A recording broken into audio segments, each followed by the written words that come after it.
sekitar 1 tahun setelah mengamalkan sholawat itu, keajaiban itu bener-bener Warahmatullahi wabarakatuh. Halo teman-teman, jumpa lagi di channel Rima Hilda. Tentunya channel yang membahas tentang keajaiban sholawat, kemudian kebersamaan dengan keluarga, atau juga tentang pelajaran kimia. Oke, di sini saya akan langsung membahas tentang kisah keajaiban sholawat dengan yang sudah merasakan keajaibannya, yaitu dengan Mbak Ida ya.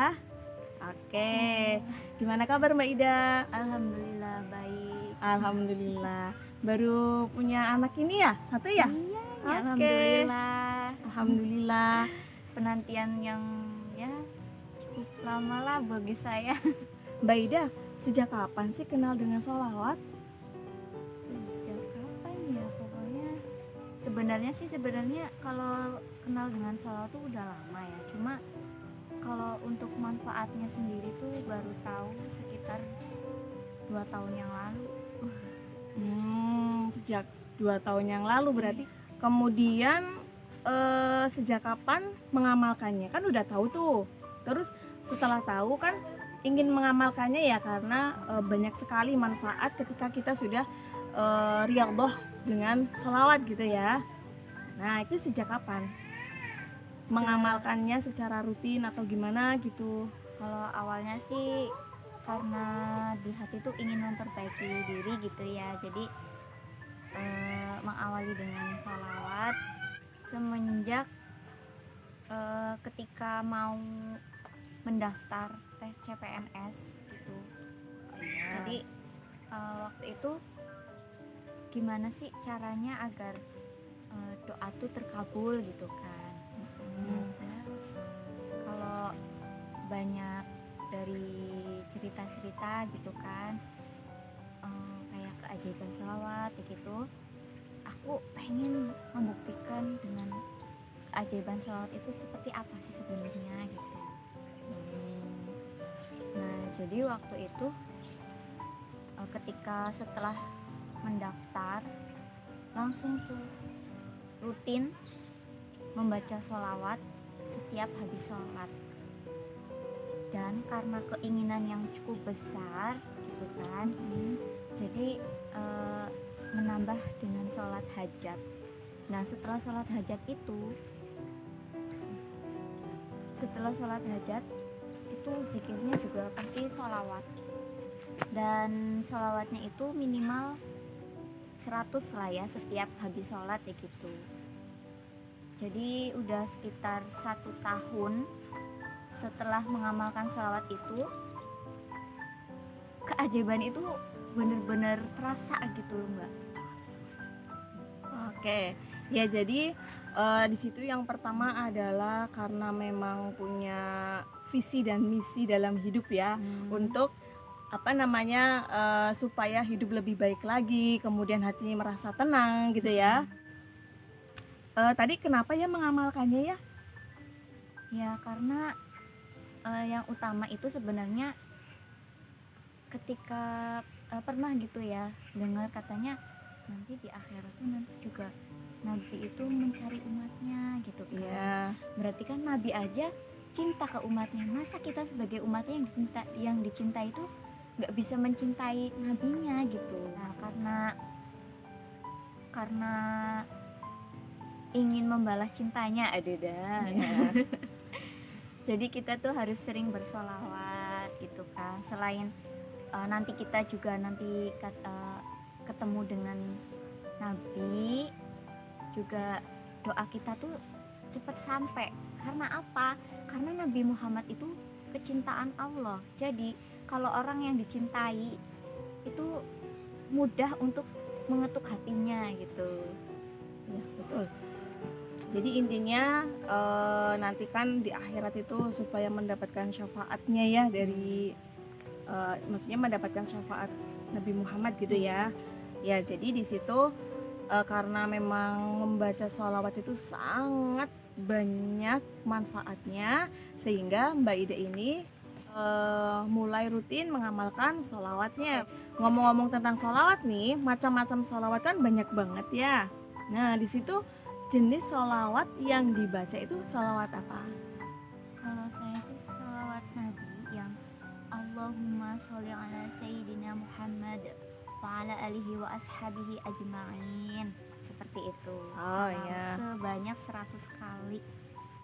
Jadi itu dibaca setelah habis sholat gitu ya? Iya, tentu Setiap saja. sholat 5 waktu, kemudian sholat sunat, atau hanya di sholat sunat tok, misalkan kayak kayak sholat hajat gitu. Kalau saya setiap habis sholat, setidaknya kita tuh baca sholawat walaupun cuma 3 kali, seperti itu.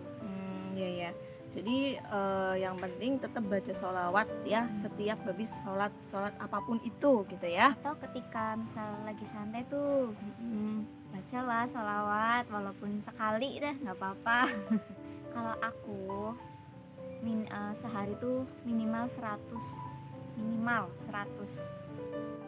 Ya jadi minimal setiap hari kalian baca sholawat minimal 100 kayak gitu. Nggak banyak kok 100 itu, nggak berasa juga gitu ya. Kemudian juga di situ dengan keutamaan sholawat tadi adalah salah satunya nanti doa kita akan lebih cepat terkabul. Karena apa? Karena Nabi Muhammad SAW adalah kekasih Allah ya. Sebagai perantara kita meminta tolong sama Nabi Muhammad untuk ini loh, kita mau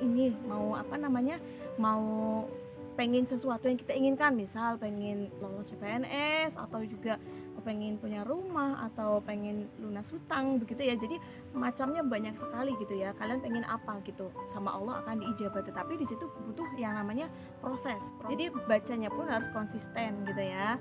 Kemudian juga Ada sapi. oke. Ya jadi intinya harus konsisten untuk membaca sholawat gitu ya. Kalau bisa diresapi gitu ya. Oke. Ngomong-ngomong nih, sekarang kita tanya ke Mbak Ida langsung.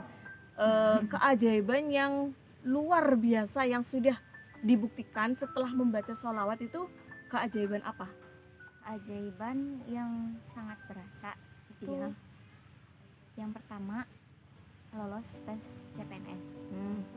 Yang kedua, itu dikaruniai anak yang mana penantiannya itu sudah hampir 3 tahun, dimana ketika tes CPNS pun Allah itu seperti memberikan kemudahan gitu, seperti ketemu dengan orang yang baik, terus kendaraan dimudahkan, di sana juga banyak yang nolong. Kemudian setelah lolos tes SKD itu kan ada tes SKB gitu ya.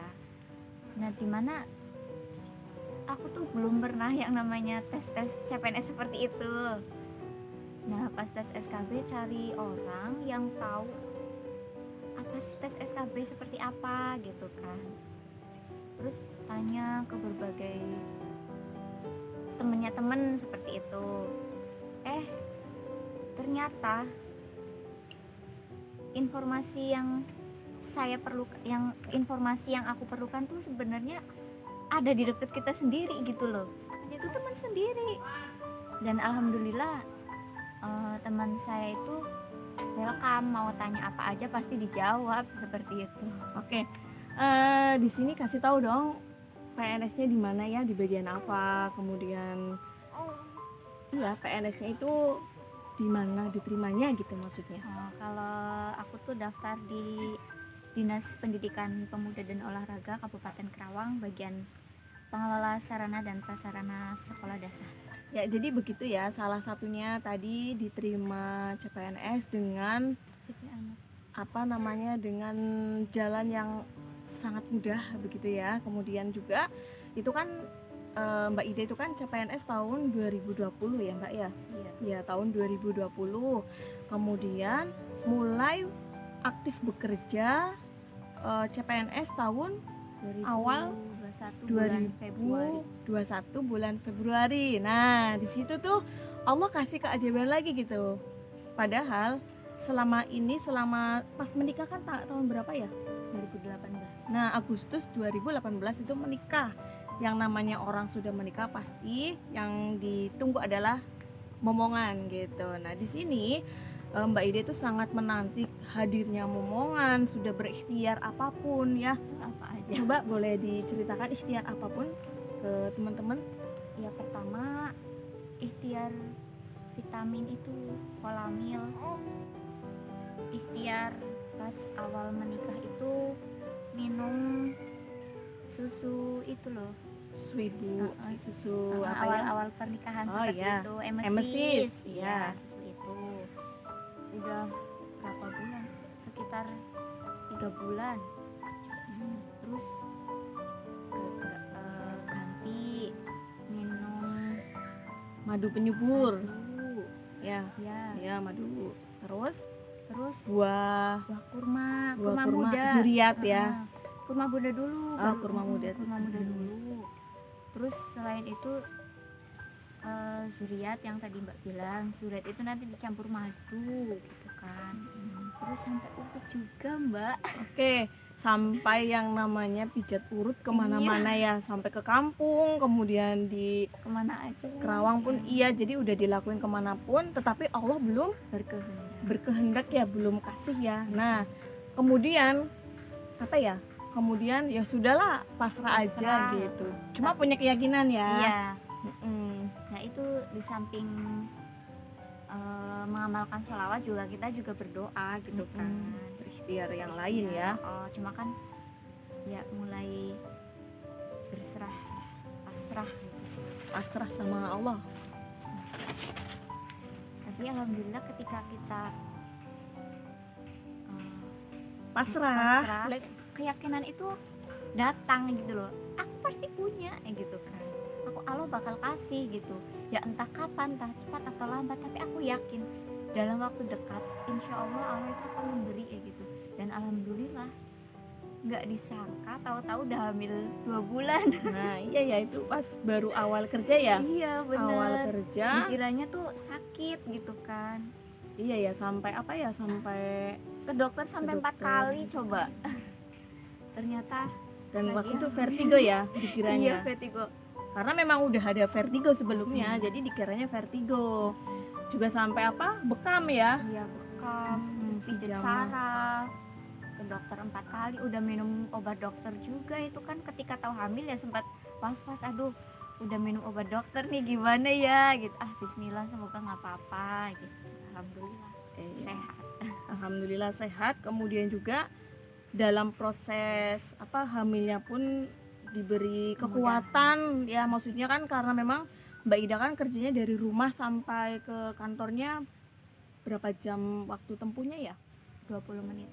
Ya kisaran 20 menit, setengah jam ya, karena memang di Kerawang kan Macet. gitu ya. Itu juga lewat jalur yang alternatif seperti itu.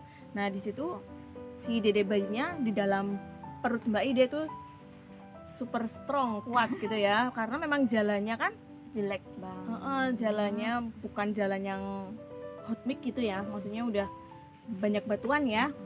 Jadi bener-bener dikasih keajaiban sama Allah, si anak itu kuat gitu. Ajaibnya lagi saat lahiran ya Mbak ya. Iya. Nah saat melahirkan buah hati yang sekarang sudah berumur 2 bulan ya, udah 2 bulan ya Mbak. Iya benar. Iya udah 2 bulan, itu gimana coba boleh diceritakan kisahnya saat melahirkan. Waktu itu udah mulai mules gitu, subuh gitu, cuma mules-mules biasa lah, nggak yang ekstrim, belum ekstrim banget. Nah itu masih dibawa jalan-jalan tuh ke pasar juga gitu. Nah terus sampai siang kok masih mules tapi nggak ngeflek atau nggak keluar ketuban gitu kan. Terus tanya tuh ke bidan, ini bener enggak sih kalau yang namanya kontraksi itu tanpa ngeflek atau ketuban pecah itu ada nggak yang seperti itu gitu. Iya. Oh iya katanya ada yang seperti itu gitu kan. Terus udah katanya dicek aja tuh ke bidan. Nah tapi tanggung nanti habis asar aja gitu kan. Habis asar ke sana udah pembukaan 2 gitu kan. Nah terus karena masih 2 gitu kan, mending pulang aja gitu, pulang.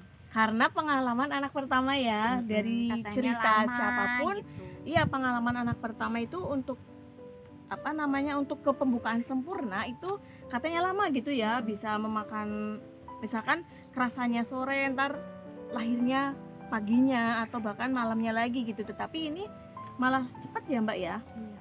Heeh. Jadi ketika pulang dari bidan itu udah jam 5-an ya kemarin. Terus jalan-jalan sedikit lah biar katanya lebih cepat pembukaan gitu. Tapi lama-lama tuh kontraksinya semakin berasa gitu, semakin berasa. Ah udah tidur aja gitu, tidurnya miring. Terus maghrib itu udah keluar darah, ada gumpalan sampai aduh mau jalan aja susah gitu. Sampai di Bu Bidan Ternyata udah pembukaan 9 menjelang sempurna ya, Hmm. sampai jalannya pun sudah apa ya, kalau Udah di istilah Jawa itu rekasa gitu ya. Iya benar Heeh. sekali. Gitu. Ya alhamdulillah Isa azan Isa tuh jam tujuan ya. Heeh. udah lahir alhamdulillah. Oke, jadi itu beberapa kisah keajaiban sholawat dari Mbak Ida. Sekarang apa sih pesan dan kesan untuk teman-teman supaya termotivasi untuk mengamalkan sholawat atau dengan amalan-amalan yang lainnya seperti itu? Coba silakan kasih tahu ke teman-temannya. Rajin-rajinlah untuk baca sholawat karena sholawat itu membuktikan kalau kita tuh cinta ke Nabi Muhammad seperti itu, dan manfaatnya juga nggak kaleng-kaleng kok. Iya. Pasti insya Allah dijabah gitu, cepat atau lambat seperti itu. Dan jangan lupa selalu hormati orang tua. Itu dia tadi pengalaman dari Mbak Ida. Silakan bagi yang punya pengalaman yang sama dengan Mbak Ida tentang kisah keajaiban sholawat, bisa tulis di komen ya. Jangan lupa like, komen, dan subscribe. Bye bye. Wassalamualaikum warahmatullahi wabarakatuh.